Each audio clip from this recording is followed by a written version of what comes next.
Welcome to Amateur Redneck Workshop. I'm Harold, and I've moved over the camera point the other way, and I hope you can see Chuck's sticker up there, right under Wildman sticker. And okay, so today's video is just confused as any of the others. I felt like everything to keep from having to start wiring up the plasma table, because that's just like work. It's kind of a lot like work I did before I retired, you know, wiring up computer controls. And it wasn't as much fun. Anyway, I managed to get out in the garage and start doing that. And then I've got a tool purchase that I managed to get the boss lady to approve. And we'll get to see some of the results of that. But before we get started, I got a viewer that's got a Craftsman lathe like I've got. And he wanted me to show him a little bit about the sliding gear. And if they don't tell you where it's at, it's hard to know which one's which. So what I'm going to do is I'm going to stop shooting the bull here. Oh, we had a nice cool front come through. It got down to almost 70 last night here. That was lovely. So I've been able to work out in the backyard sawing stuff and all that all morning. In fact, the second part of the video is where I get distracted from the wiring because of another thing. You'll see. You got to watch it to find out. But first off, let's go over to the Craftsman lathe and take a look.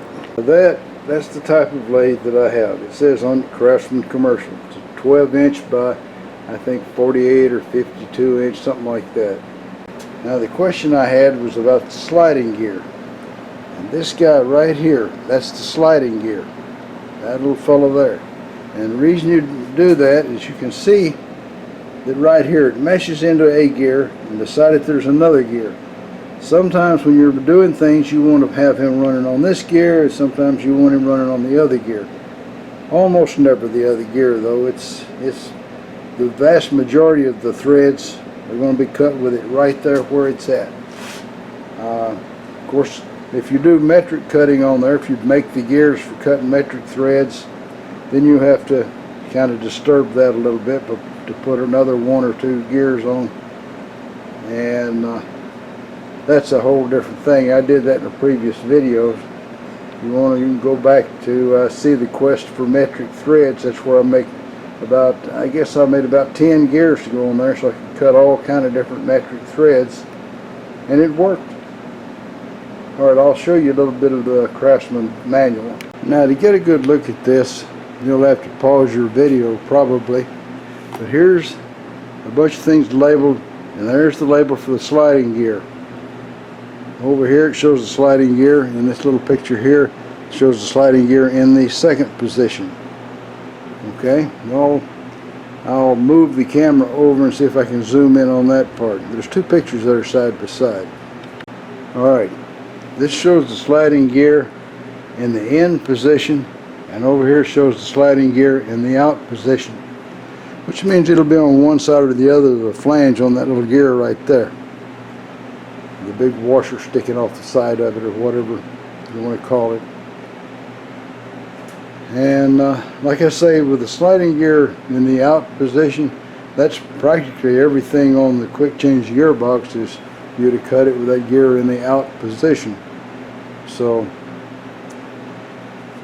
I guess they just found a spot where they couldn't make the ratio without moving the gear. Alright, now then we'll go ahead and get on with the rest of the video.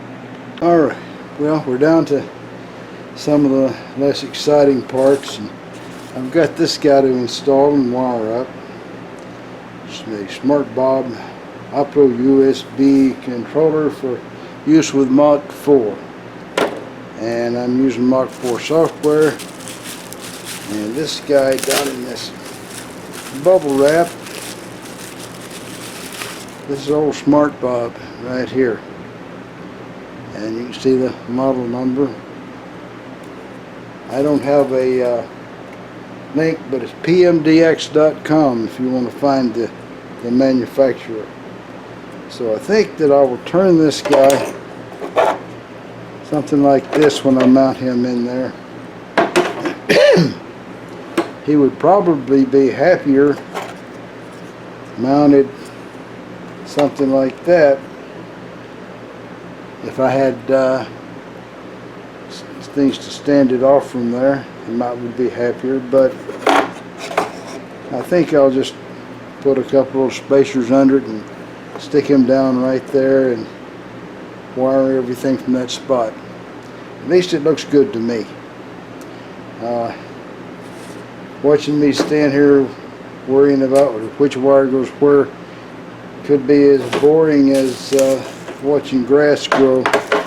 So I'm going to show you, I've got this the guide over here. I took a picture of the side of the controllers there, and so whenever I open the box here, I don't have to be able to read the top of them to know what the settings might be. So let me give you a nap and I'll get back to work. FedEx just dropped this off and the guy says, "That's heavy." And I said, "Yeah, I think it's supposed to be."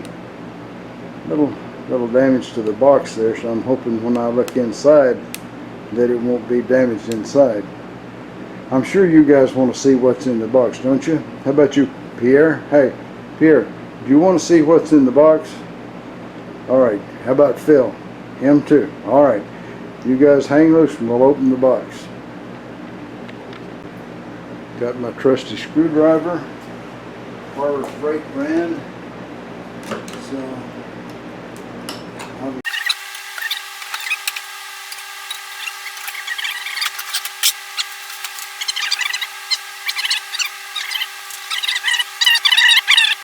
alright, I think I've got the straps on it good enough to pick it up. I'll just pick it up out of the box and move the box out of the way.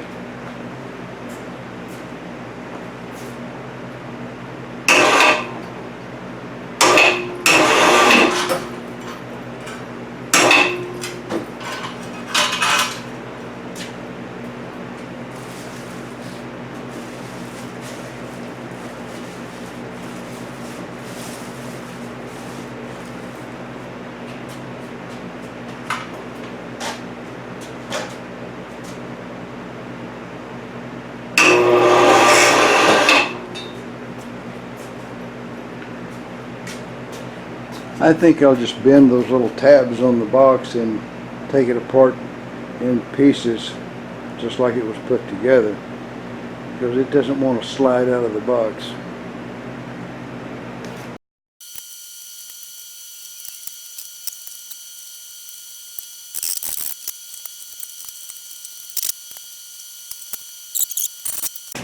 Alright, so it's going to take me a little bit to get it out of the box. You guys can take a nap till I get it out. I thought maybe it had survived all that undamaged, but it didn't. I picked it up from there, and I found this little piece that's obviously broken off someplace. I don't know just where it broke off.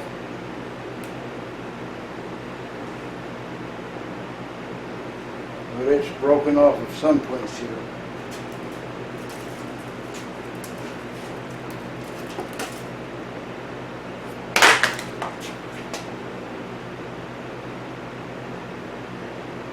Nothing under there is broken.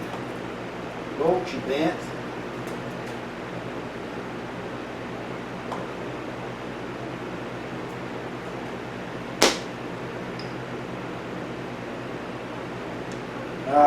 It's this piece right here. It goes right there. That's what's broken. Right there. So, looks like I've got to file a claim with somebody for something. I hope everybody tries to play fair. But you know, the odds of that are not always so good. Well, Dad, blame it all.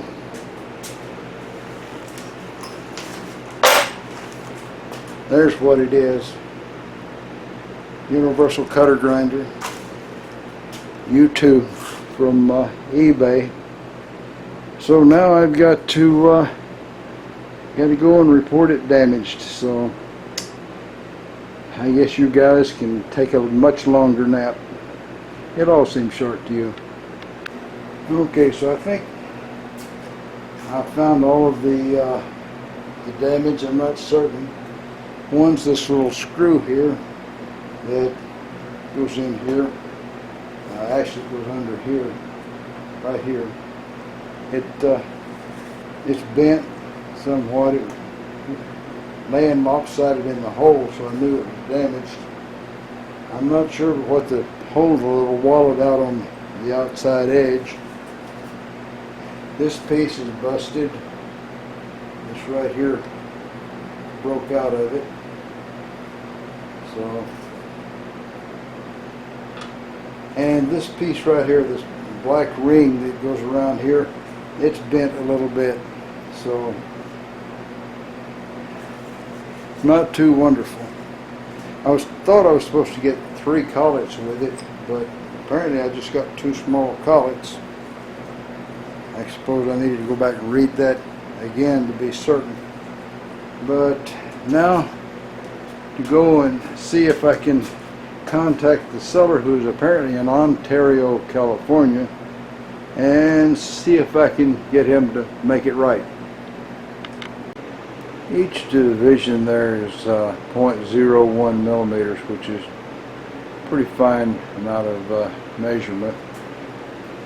So thought I should check run out, considering we had shipping damage, and so that's probably about as good as you can expect from the machine. I don't believe that the shaft there was hit by anything, and I've contacted the seller and he wants to give me a partial refund, but I want new parts for the stuff that's broken, so we're negotiating right now. Well, that's all, folks. Y'all try to subscribe if you're not already a subscriber. Leave a comment if you got something to say. And above all, remember, keep on keeping on. Bye now.